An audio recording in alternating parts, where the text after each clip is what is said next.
ಇದು ಅಶೋಕ್ ಕರಾಟ್ನ ಕಥೆಯಾದರೆ ಮತ್ತೊಂದು ಕಡೆಗೆ ಫಸ್ಟ್ ನೈಟ್ ನಡೆದಿಲ್ಲ ಅಂತೇಳಿ ಪತ್ನಿಯೊಬ್ಬಾಕೆ ಠಾಣೆಯ ಮೆಟ್ಟಿಲನ್ನ ಏರಿದ್ದಾಳೆ. ಈಗ ಮದುವೆಯ ಬಳಿಕ ತನ್ನದೇ ಪತಿ ತನ್ನಿಂದ ಲೈಂಗಿಕ ಸಂಬಂಧದಿಂದ ದೂರ ಇದ್ದಾನೆ ಅಂತೇಳಿ ಆಕೆ ದೂರನ್ನ ನೀಡಿರುವಂಥದ್ದು. ಗಂಡನಿಗೆ ನಾವು ಮದುವೆ ಸಂದರ್ಭದಲ್ಲಿ ಚಿನ್ನಾಭರಣವನ್ನ ಕೊಟ್ಟಿದ್ವಿ, ಎಲ್ಲ ಕೊಟ್ಟರೂ ಕೂಡ ಆತ ಕಿರುಕುಳವನ್ನ ಕೊಡ್ತಾ ಇದ್ದ, ನನ್ನ ಜೊತೆಗೆ ಇರದೆ ಅಂತರವನ್ನ ಕಾಯ್ದುಕೊಳ್ತಾ ಇದ್ದ, ಈ ಮೂಲಕ ಗಂಡ ನನಗೆ ಮಾನಸಿಕವಾಗಿಯೂ ಹಿಂಸೆಯನ್ನ ಕೊಡ್ತಾ ಇದ್ದ, ಹಾಗೆ ದೈಹಿಕ ಕಿರುಕುಳವನ್ನ ಕೂಡ ಕೊಟ್ಟಿದ್ದಾನೆ ಅಂತೇಳಿ ಆ ಪತ್ನಿ ಆರೋಪವನ್ನ ಮಾಡಿದ್ದಾಳೆ.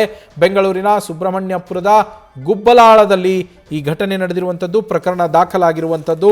ಅಲ್ಲಿ ರಾಘವೇಂದ್ರ ಎನ್ನುವವರ ವಿರುದ್ಧ ಆತನ ಪತ್ನಿಯೇ ದೂರನ್ನ ನೀಡಿದ್ದಾಳೆ. ದೂರನ್ನ ನೀಡಿ ಸುಬ್ರಹ್ಮಣ್ಯಪುರ ಪೊಲೀಸ್ ಸ್ಟೇಷನ್ನಲ್ಲಿ ಕೇಸನ್ನು ದಾಖಲಿಸಿರುವಂಥದ್ದು. ಸದ್ಯ ಈ ರಾಘವೇಂದ್ರನ ವಿರುದ್ಧ BNS ಸೆಕ್ಷನ್ 85, 115(2) ಅಡಿಯಲ್ಲಿ ಕೇಸ್ ದಾಖಲಾಗಿದೆ. ಡೌರಿ ನಿಷೇಧ ಕಾಯ್ದೆ ಅಡಿ ಕೂಡ ಪ್ರಕರಣವನ್ನು ಪೊಲೀಸರು ದಾಖಲಿಸಿಕೊಂಡಿದ್ದಾರೆ.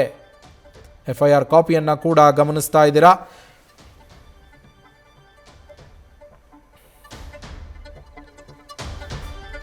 ಗಂಡನ ವಿರುದ್ಧ ಹೆಂಡತಿ ದೂರು ನೀಡಿರೋದು, ಅದಕ್ಕೆ ನೀಡಿರುವಂತಹ ಕಾರಣ ಫಸ್ಟ್ ನೈಟ್ ನಡೆದಿಲ್ಲ, ನಮ್ಮ ನಡುವೆ ಫಸ್ಟ್ ನೈಟ್ ನಡೆದಿಲ್ಲ ಅಂತೇಳಿ ಪತ್ನಿ ಗಂಡನ ವಿರುದ್ಧವೇ ದೂರನ್ನ ನೀಡಿದ್ದಾಳೆ. ಹೆಂಡತಿ ಸಮರವನ್ನ ಸಾರಿದ್ದಾಳೆ. ಈಗ ಪತಿ ವಿರುದ್ಧ ಕಿರುಕುಳದ ಆರೋಪವನ್ನ ಮಾಡಿದ್ದಾಳೆ. ಮಹಿಳಾ ಠಾಣೆಗೆ ದೂರನ್ನ ನೀಡಿರುವಂಥದ್ದು. ಬೆಂಗಳೂರಿನ ಸುಬ್ರಹ್ಮಣ್ಯಪುರದ ಗುಬ್ಬಲಾಳದಲ್ಲಿ ಈ ವಿಚಿತ್ರ ಕೇಸ್ ದಾಖಲಾಗಿರುವಂಥದ್ದು. ಮದುವೆಯ ಬಳಿಕ ಲೈಂಗಿಕ ಸಂಬಂಧದಿಂದ ಪತಿ ದೂರ ಇದ್ದಾನೆ ಅಂತೇಳಿ ಆಕೆ ಆರೋಪ ಮಾಡಿದ್ದು, ತನ್ನ ಪತಿ ರಾಘವೇಂದ್ರನ ವಿರುದ್ಧ ಮಾನಸಿಕ ಕಿರುಕುಳ, ದೈಹಿಕ ಕಿರುಕುಳವನ್ನ ಕೂಡ ನೀಡಿದ್ದಾನೆ ಅಂತ ಆಕೆ ಆರೋಪಿಸಿ ದೂರನ್ನ ನೀಡಿ ಕೇಸ್ ದಾಖಲಿಸಿರುವಂಥದ್ದು.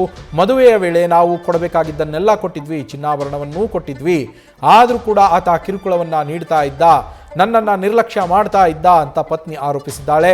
ಪತಿ ರಾಘವೇಂದ್ರ ಸೇರಿದಂತೆ 6 ಜನರ ವಿರುದ್ಧ FIR ದಾಖಲಾಗಿರುವಂಥದ್ದು. ಸದ್ಯ ಈಗ ಡೌರಿ ನಿಷೇಧ ಕಾಯ್ದೆ ಅಡಿಯಲ್ಲಿ ಮಹಿಳಾ ಠಾಣೆಯಲ್ಲಿ ಪ್ರಕರಣ ದಾಖಲಾಗಿದೆ. 2024ರ ಜೂನ್ನಿಂದ ಡಿಸೆಂಬರ್ನವರೆಗೆ, 2024ರ ಜೂನ್ನಿಂದ 2024ರ ಡಿಸೆಂಬರ್ವರೆಗೂ ಪತಿ ರಾಘವೇಂದ್ರ ನನಗೆ ಕಿರುಕುಳವನ್ನ ನೀಡಿದ್ದ ಅಂತ ಈ ಪತ್ನಿ ಆರೋಪವನ್ನ ಮಾಡಿದ್ದಾಳೆ.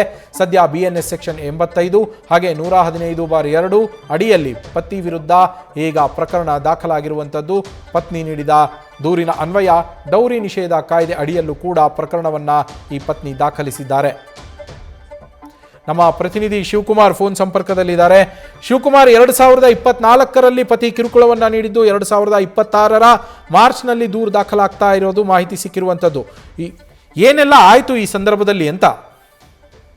ನವೀನ್, ಕಳೆದ 2024ರಲ್ಲಿ ಬೆಂಗಳೂರಿನ ಚಂದಾಪುರದ ಮೂಲದ ಯುವತಿಗೂ ಹಾಗೂ ಸುಬ್ರಹ್ಮಣ್ಯಪುರ ಪೊಲೀಸ್ ಠಾಣಾ ವ್ಯಾಪ್ತಿಯ ನಿವಾಸಿಯಾಗಿರುವಂತಹ ಯುವಕನಿಗೆ ಗುರಿಯರು ನಿಶ್ಚಯ ಮಾಡಿ ಅರೇಂಜ್ ಮ್ಯಾರೇಜ್ ಮಾಡುವಂತ ಕೆಲಸವನ್ನ ಮಾಡಿರ್ತಾರೆ. ಮದುವೆ ಆಗುವಂತ ಸಂದರ್ಭದಲ್ಲಿ ಯುವತಿ ಕಡೆಯವರು ಚಿನ್ನಾಭರಣವನ್ನ ಕೊಟ್ಟು ಮದುವೆಯನ್ನ ಮಾಡಿರ್ತಾರೆ. ಮದುವೆ ಆದಂತ ನಂತರದಲ್ಲಿ ಯುವಕ ತನ್ನ ಹುಟ್ಟೂರಿಗೂ ಕೂಡ ಆಕೆಯನ್ನ ಕರ್ಕೊಂಡು ಹೋಗುವಂತ ಕೆಲಸವನ್ನ ಮಾಡ್ತಾನೆ. ಜೊತೆಗೆ ಮದುವೆ ಆದಂತ ನಂತರದಲ್ಲಿ ಯಾವುದೇ ದೈಹಿಕ ಸಂಬಂಧವನ್ನ ಹೊಂದಲಿಕ್ಕೆ ಮದುವೆ ಆದಂತ ಯುವಕ ನಿರಾಕರಿಸಿರುವಂತದ್ದು. ಜೊತೆಗೆ ಯುವತಿ ಕೂಡ ಆತ ದೈಹಿಕವಾಗಿ ನನ್ನ ಜೊತೆ ಆತ ಸಂಪರ್ಕವನ್ನ ಮಾಡ್ಲಿಕ್ಕೆ ಹಿಂದೇಟಾಗ್ತಿದ್ದಾನೆ ಅಂತೇಳಿ ಅವರ ಪೋಷಕರ ಬಳಿ ತಿಳಿಸುವಂತ ಕೆಲಸವನ್ನ ಯುವತಿ ಮಾಡುವಂಥದ್ದು ಒಂದ್ ಕಡೆ. ಮತ್ತೊಂದ್ ಕಡೆ ಆ ಯುವಕನ ಪೋಷಕರು ಏನಿದ್ದಾರೆ ಅವ್ರಿಗೂ ಕೂಡ ವಿಚಾರವನ್ನ ತಿಳಿಸುವಂತ ಕೆಲಸವನ್ನ ಆ ಯುವತಿ ಮಾಡ್ತಾಳೆ. ಆಗ ಯುವಕನ ಕುಟುಂಬಸ್ಥರು ಆತ ಇರುವಂತದ್ದೇ ಹಾಗೆ ಅಂತೇಳಿ ಯುವತಿ ಜೊತೆ ಜಗಳವನ್ನ ಮಾಡಿ ಆಕೆಗೆ ದೈಹಿಕವಾದಂತ ಹಲ್ಲೆಯನ್ನ ಮಾಡಿದ್ದಾರೆ ಅಂತೇಳಿ ಆಕೆ ಆರೋಪವನ್ನ ಮಾಡ್ತಿದ್ದಾಳೆ. ಇದೆಲ್ಲ ಆದಂತ ನಂತರದಲ್ಲಿ ಆತ ಬೆಂಗಳೂರಿನಲ್ಲಿ ಬೇರೆ ಬಾಡಿಗೆ ಮನೆಯನ್ನ ಮಾಡ್ಕೊಳ್ತಾನೆ.